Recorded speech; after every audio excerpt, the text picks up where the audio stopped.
a quick game due to my opponent quitting after I scored the second goal, and I don't like to see that. I really don't, because I really want a full game.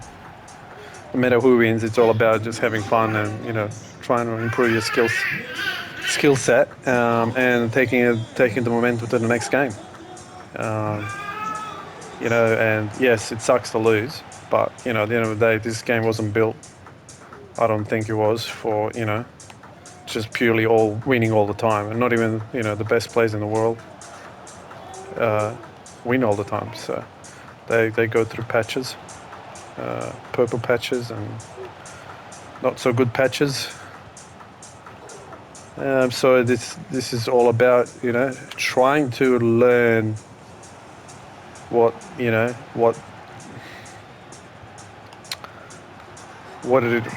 how to take advantage of the players you have,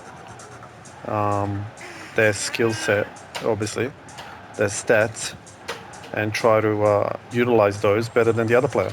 It's not about being the best player in the world. It's about taking your chances when they come. This one here should have scored the goal, but he moved the goalkeeper manually. So when you do that, you have a massive advantage over your opponent. Like myself, who doesn't do that. So I can't be upset about that. It's him having the skill to not only move his defense around, but to have the ability to manually control the goalkeeper. Jeez, I thought he was going to get a red card. That would have been stupid. That's why I love this game. It's like chess. It's like really, I love playing chess too. Just don't have time to play every single game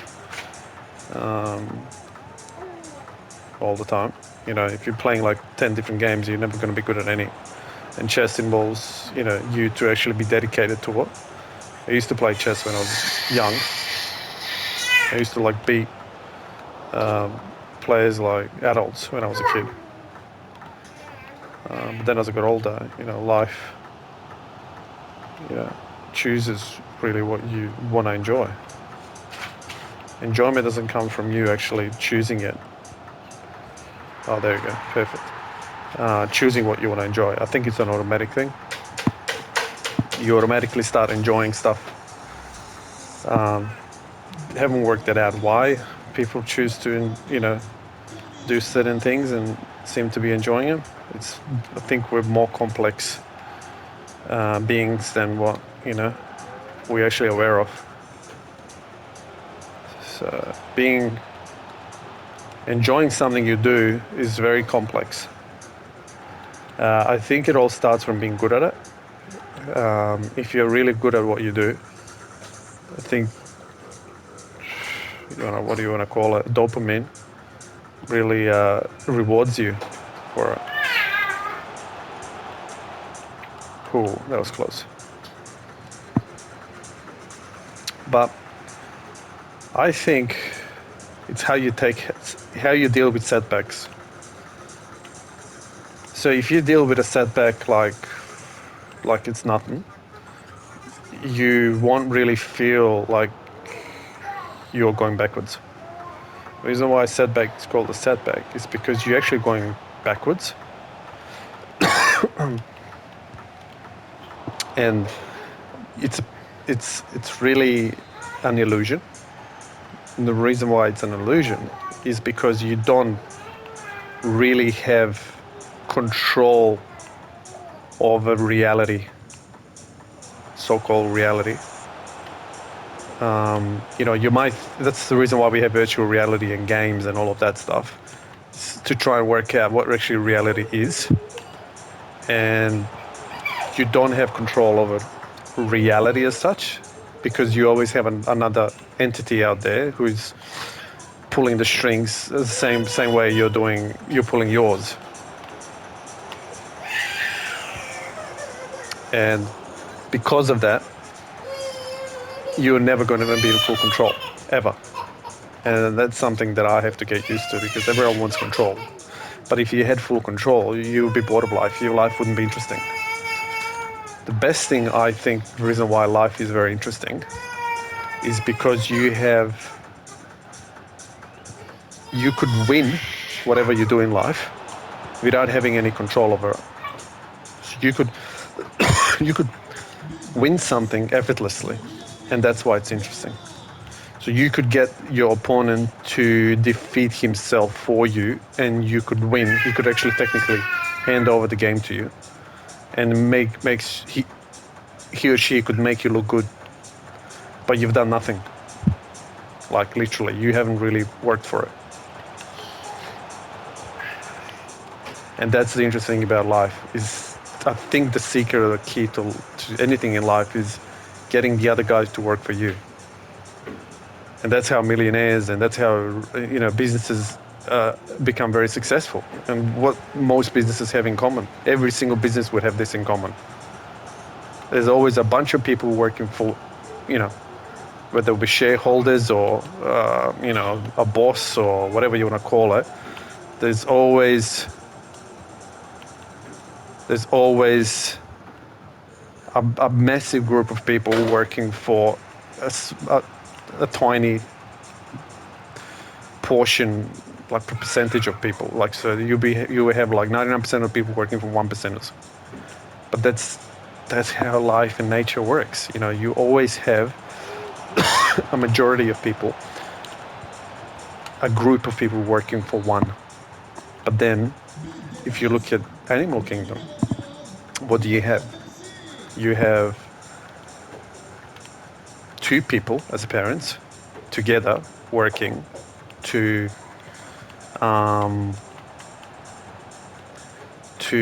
nurture a smaller version of themselves, if you want to call it that way.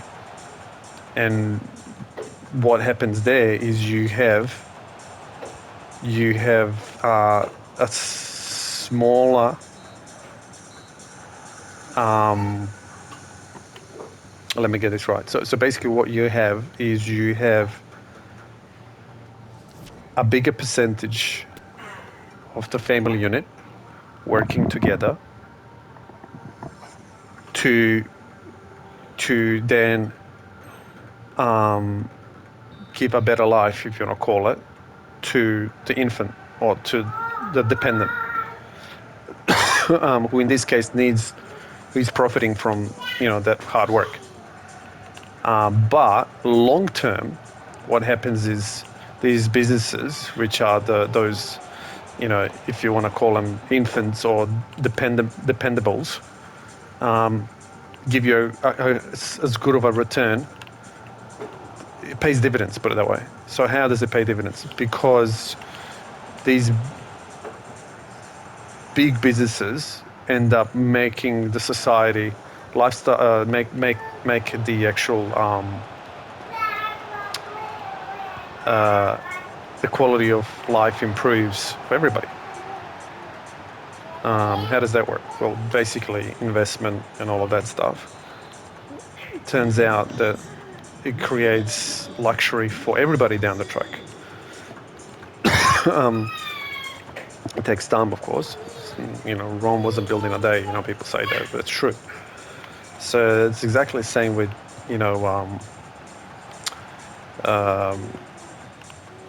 in anything in life.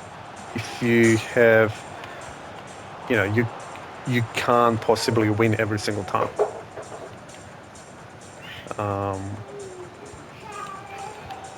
It's impossible. And there is a reason for that. And so that's why, if you're having fun, you're having fun because you're working less, but you're still winning. So you're not making a huge amount of effort. That's why it's fun. Because if you're working extra hard for minimal gain, that's not fun. No one has fun with that. It's not easy. It's hard. So it's not fun. So whoever tells you that, hey, you have to, if you want to achieve something in life, you have to work hard for it, I don't believe that. You just have to do what you're good at, and what people say you're born to do.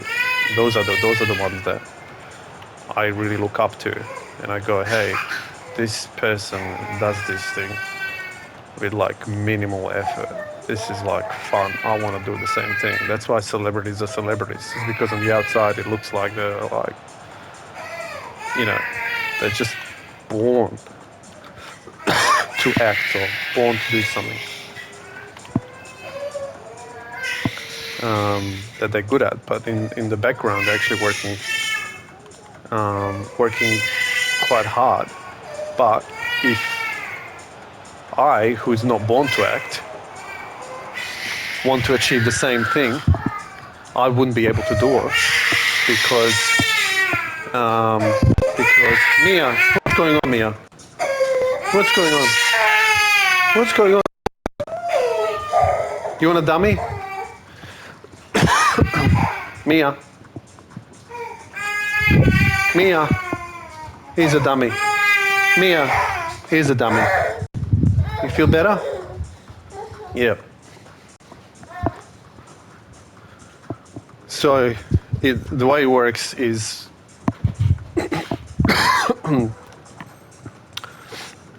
if you have that ability to understand that, you know, like someone who's famous is famous because they're really born to do that job.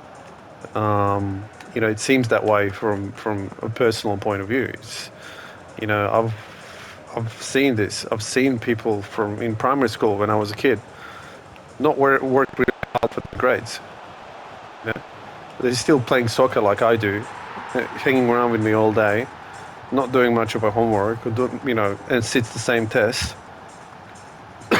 and gets like, you know, I would get like a B minus, and he would get an A plus, and I'm like, what the hell, you know? And he keeps consistently doing that throughout the whole year, and I finish with a B minus at the end of the year, for example, and you know, and this goes throughout pretty much all the classes.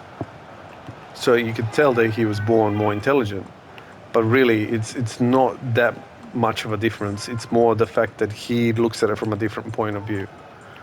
He sees the mathematical equation from a different angle.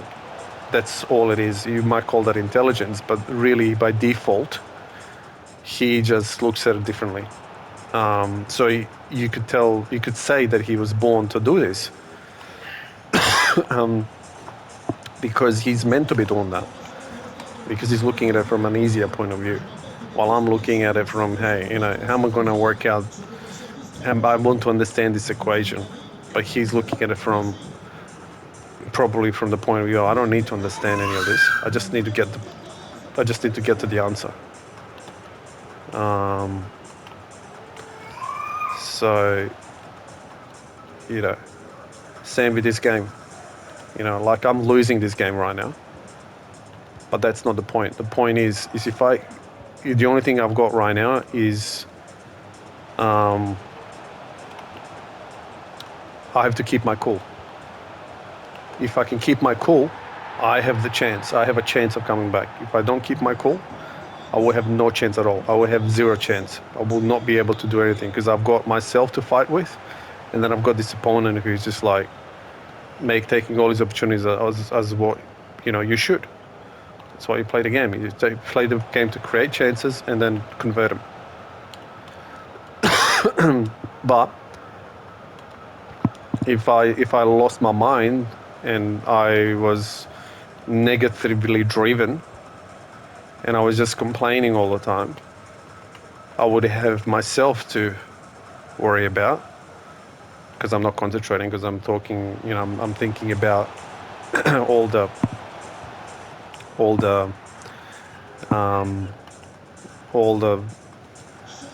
wrong reasons why I'm losing.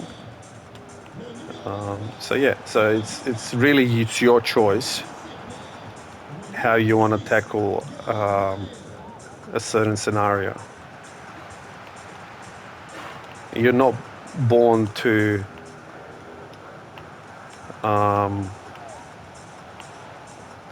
you're not born to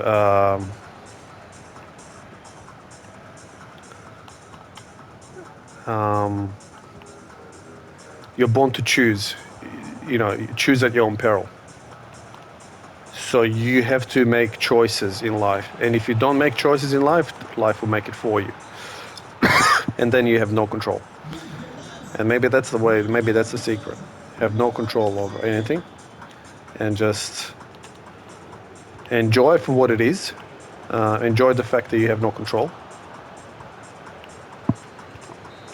And then when you lose a game, it's not your fault because you had no control over it.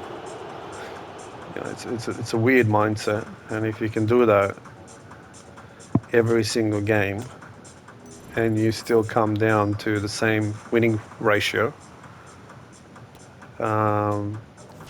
you would just walk through every single game like a ghost, you know, like it's not me.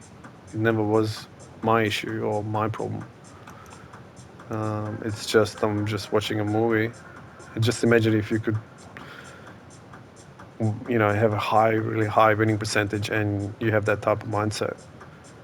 You know, you would just like, you'll be the, you know, coolest kid on the block, for example. Because it's, you know, it's not about winning to you, but you keep winning. You know, that's where I want to be like. I want, you know, that I inspire.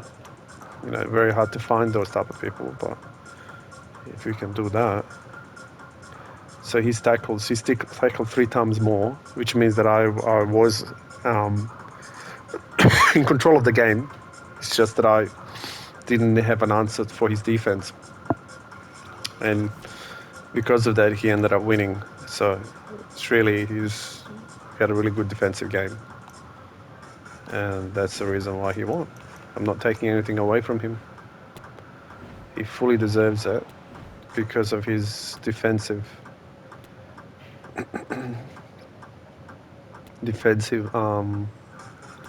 prowess. So yeah, GG, good on him.